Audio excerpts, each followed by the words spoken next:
अस्सलाम वालेकुम respected listeners, welcome to on English computers. जी तो व्यूवर्स, एक्टिव वॉइस और पैसिव वॉइस के सेकंड पोर्शन को आज हम डिस्कस करने जा रहे हैं। तो इस वीडियो में हम डिस्कस करते हैं कि प्रोनाउंस के लिहाज से कौन सी चेंजेस आनी है जब हम एक एक्टिव वॉइस को पैसिव वॉइस में चेंज कर रहे होते हैं।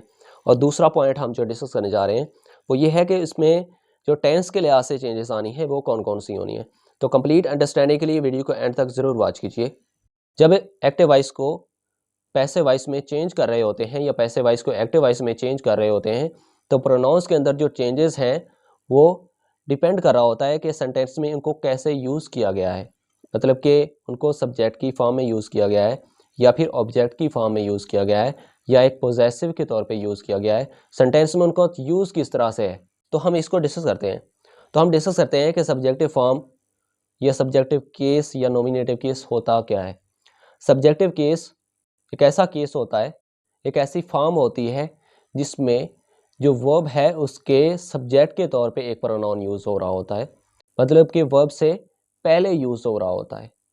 जैसे ही रोट अ बुक, इस सेंटेंस में रोट हमारा वर्ब है और वर्ब से पहले जो ही यूज़ हुआ है वो इसका एक सब्जेक्टिव केस है। वी इंजॉय पोएट्री, इस सेंटेंस में जो इंजॉय है वो वर्ब है और जो वी का यूज़ है वो एक सब्जेक्टिव केस है प्रोनाउन का। इसी तरह जो ऑब्जेक्टिव केस होता है उसमें जो प्रोनाउन होता है वो वर्ब के ऑब्जेक्ट के तौर पे आ रहा होता है या प्रेपोजिशन के ऑब्जेक्ट के तौर पे आ रहा होता है। जैसे आई सा देम, इस सेंटेंस में जो देम है वो ऑब्जेक्टिव केस है। He is angry with me, इस सेंटेंस में जो मी है वो भी प्रोनाउन का एक ऑब्जेक्टिव केस है। दे हैव हेल्प्ड अस, इस सेंटेंस में जो अस है वो वी के ऑब्जेक्टिव केस के तौर पे यूज़ हुआ है, मेन वर्ब के बाद यूज़ हो रहा है, एक ऑब्जेक्टिव के तौर पे यूज़ हो रहा है। और जब ये पोजेशन को इंडिकेट कर रहे होते हैं तो ये वर्ब से पहले भी यूज़ हो सकते हैं, वर्ब के बाद भी यूज़ हो सकते हैं और प्रीपोजिशन के बाद भी यूज़ हो सकते हैं। जैसे माई बुक्स आर देयर, इस सेंटेंस में जो माई है वो एक पोजेशन को शो कर रहा है और वर्ब से पहले यूज़ हो रहा है। ही इज़ माई फ्रेंड, इस सेंटेंस में जो माई है वो वर्ब के बाद यूज़ हो रहा है और पोजेशन को यहाँ पे भी शो कर रहा है।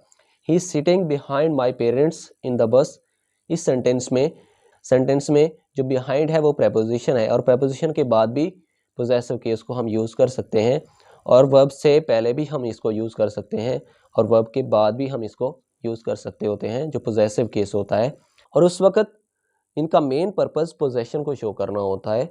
एक्टिव वॉइस से पैसिव वॉइस में चेंज करते हुए या पैसिव वॉइस से एक्टिव वॉइस में चेंज करते हुए जो प्रोनाउंस के अंदर चेंजेस वगैरह आनी होती हैं, ये एक्टिव वॉइस के तौर पे आ रहे हैं या पैसिव वॉइस के तौर पे आ रहे हैं, यहाँ पे ये मैटर नहीं कर रहा होगा। डिपेंड कर रहा होता है कि ये सेंटेंस में यूज़ किस तरह से किए गए हैं।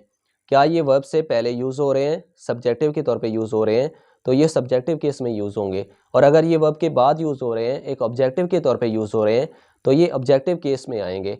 और अगर ये प्रेपोजिशन के ऑब्जेक्ट के तौर पे आ रहे हैं तो भी ये ऑब्जेक्टिव केस में आएंगे। और जब ये पोजेशन की बात कर रहे होते हैं तो ये प्रेपोजिशन से पहले भी यूज़ हो सकते हैं और प्रेपोजिशन के बाद भी यूज़ हो सकते हैं और वर्ब से पहले भी यूज़ हो सकते हैं और वर्ब से बाद भी यूज़ हो सकते हैं। इनका मेन पर्पस पोजेशन को शो करना होता है, उस वक्त ये पोजेसिव केस होता है। टेंस के अंदर जो चेंजेस हैं वो कौन सी होनी है जब एक्टिव वॉइस से पैसिव वॉइस में हमें चेंज करना होता है।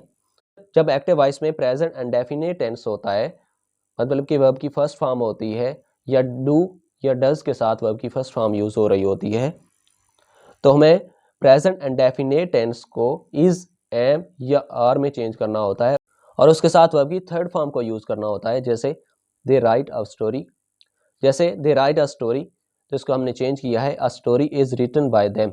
जैसे दे वॉच अ मूवी तो इसको हमने चेंज किया है movie is watched by them.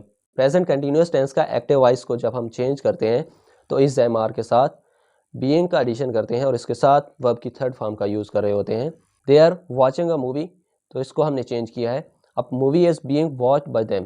Present perfect tense में एक्टिव वॉइस को जब हम पैसिव वॉइस में चेंज कर रहे होते हैं, मतलब कि हैज़ या हैव का यूज़ हो रहा होता है और उसके साथ वर्ब की थर्ड फॉर्म होती है एक्टिव वॉइस में, तो उसको जब हमने पैसिव वॉइस में चेंज करना होता है तो हैज़ बीन का यूज़ करते हैं या हैव बीन का यूज़ करते हैं और उसके साथ वर्ब की थर्ड फॉर्म का यूज़ कर रहे होते हैं।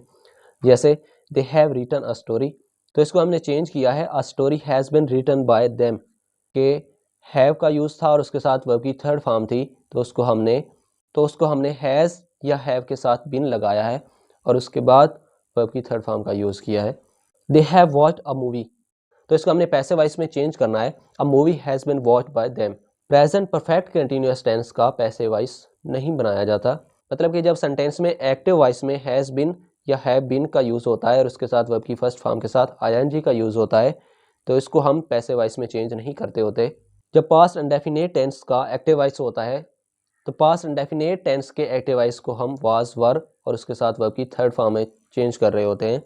जैसे they wrote a story was written by them, they watched a movie was watched by them. Past continuous tense के जब एक्टिव वॉइस को पैसिव वॉइस में चेंज कर रहे होते हैं, तो वाज वर्ब के साथ बीइंग का एडिशन करते हैं और उसके बाद वर्ब की थर्ड फॉर्म का यूज़ कर रहे होते हैं। जैसे दे वर राइटिंग अ स्टोरी, तो इसको हमने चेंज किया है, a story was being written by them. Was ये वर्ब का यूज़ था, उसके बाद आईएनजी वाली फॉर्म थी, तो उसको हमने वाज ये वर्ब के साथ बीइंग का एडिशन किया है, उसके बाद थर्ड फॉर्म का यूज़ किया है। और सेंटेंस में वाज हमने तब यूज़ करना होता है जब जो नाउन या प्रोनाउन होता है वो सिंगुलर होता है, और सेंटेंस में जो वर है उसका यूज़ हमने तब करना होता है जब प्रोनाउन वगैरह प्लूरल होते हैं या नाउन वगैरह प्लूरल होते हैं। दे वर वॉचिंग अ मूवी, तो इसको हमने चेंज किया है, movie was being watched by them. Past perfect tense को जब हमने एक्टिव वॉइस से पैसिव वॉइस में चेंज करना होता है, तो हैड बिन का यूज़ करते हैं और उसके बाद वर्ब की थर्ड फॉर्म का यूज़ कर रहे होते हैं। जैसे they had written a story, तो इसको हमने चेंज किया है, a story had been written by them. They had watched a movie had been watched by them.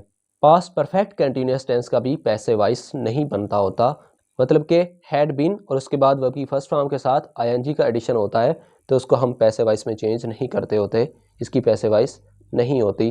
Future indefinite tense में एक्टिव वॉइस को जब हम पैसिव वॉइस में चेंज करते होते हैं, तो विल बी या शैल बी के साथ वर्ब की थर्ड फॉर्म का यूज़ कर रहे होते हैं। जैसे they will write a story will be written by them. Will या शैल के साथ बी का यूज़ करना है और उसके बाद वर्ब की थर्ड फॉर्म यूज़ करना होती है। और फ्यूचर कंटिन्यूअस टेंस का पैसिव वॉइस नहीं होता है, मतलब कि विल बी और शैल बी और उसके साथ वर्ब की फर्स्ट फॉर्म प्लस आईएनजी अगर होगा एक्टिव वॉइस टेंस के अंदर, तो उसको हम पैसिव वॉइस में चेंज नहीं करेंगे। फ्यूचर परफेक्ट टेंस, उसका एक्टिव वॉइस से जब हमने पैसिव वॉइस में चेंज करना होता है, तो विल हैव बीन या शैल हैव बीन के साथ वर्ब की थर्ड फॉर्म का यूज़ करना होता है। जैसे they will have written a story will have been written by them, मतलब कि विल या शैल के साथ हैव का यूज़ होता है और उसके बाद थर्ड फॉर्म का यूज़ होता है एक्टिव वॉइस टेंस के अंदर। तो जब हमने इसको पैसिव वॉइस में चेंज करना होता है, तो विल या शैल के साथ हैव का यूज़ करना होता है और उसके बाद बिन का यूज़ करना होता है और उसके बाद थर्ड फॉर्म का यूज़ करना होता है। फ्यूचर परफेक्ट कंटिन्यूअस टेंस का भी पैसिव वॉइस नहीं होता है। और ये जो हमने सारी की सारी एग्जांपल्स देखी हैं, ये असर्टिव सेंटेंस टाइप की एग्जांपल हैं, मतलब कि एक असर्टिव सेंटेंस की एग्जांपल्स हैं कि एक्टिव वॉइस थे, उनको हमने पैसिव वॉइस में चेंज किया है। नेक्स्ट वीडियो में हम डिफरेंट सेंटेंस टाइप्स को एक्टिव वॉइस से पैसिव वॉइस में चेंज करेंगे। अगर इस वीडियो में कुछ सीखने को मिला है तो इसको लाइक कीजिए, शेयर कीजिए और चैनल को भी सब्सक्राइब कीजिए और फर्दर वीडियोस के लिए बेल आइकन को भी ज़रूर प्रेस कीजिए। Thank you so much for watching this video. Take care. अल्लाह हाफिज़।